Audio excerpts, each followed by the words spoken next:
মন্দ কাজ হতে আত্মরক্ষার জন্য পরিচ্ছন্ন মনের প্রয়োজন। মন পরিচ্ছন্ন থাকলে দেহও পরিচ্ছন্ন থাকে। মানুষের মধ্যে যতগুলি মারাত্মক দোষের সমাবেশ ঘটে, এর মধ্যে কার্পণ্য দোষটি উল্লেখযোগ্য। লোকের প্রশংসায় আনন্দিত হতে এবং লোকের নিন্দায় দুঃখিত হতে আপনার অন্তরকে প্রশ্রয় দিবেন না। তিনটে বস্তু মানুষকে ধ্বংস করে দেয়: লোভ, হিংসা ও অহংকার। যে ব্যক্তি ভালো কাজের আদেশ দেয় এবং খারাপ কাজ থেকে নিষেধ করে, তার ধৈর্য, সহানুভূতি, জ্ঞান ও প্রজ্ঞা থাকতে হবে।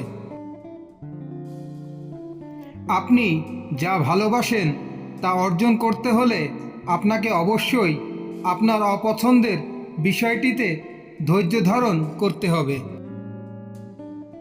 সৎ এবং মহৎ লোকদের সমালোচনা করা খুবই সহজ, কিন্তু তাদের মতো হওয়াটা অনেক কঠিন।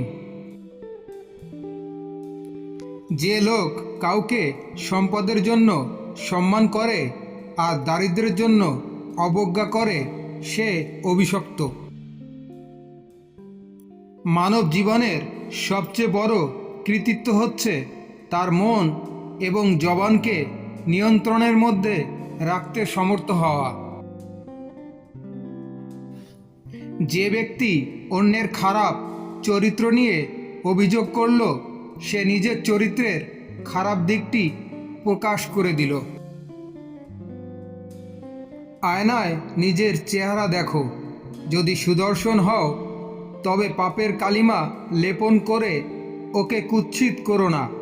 আর যদি কালো কুশ্রী হয়ে থাকো, তবে ওকে পাপ পঙ্কিলতা মেখে আরও বিভৎস করে তুলো না।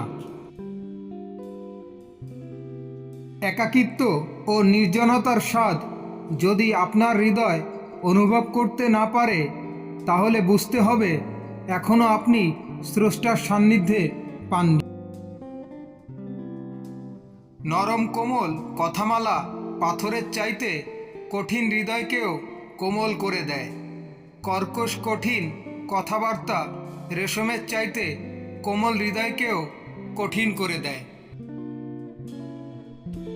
যদিও মানুষের হয়তো জ্ঞান রয়েছে, কিন্তু সেই জ্ঞান তাদের জন্য অর্থহীন যতক্ষণ তাতে বুদ্ধিমত্তার সংযোগ না ঘটবে।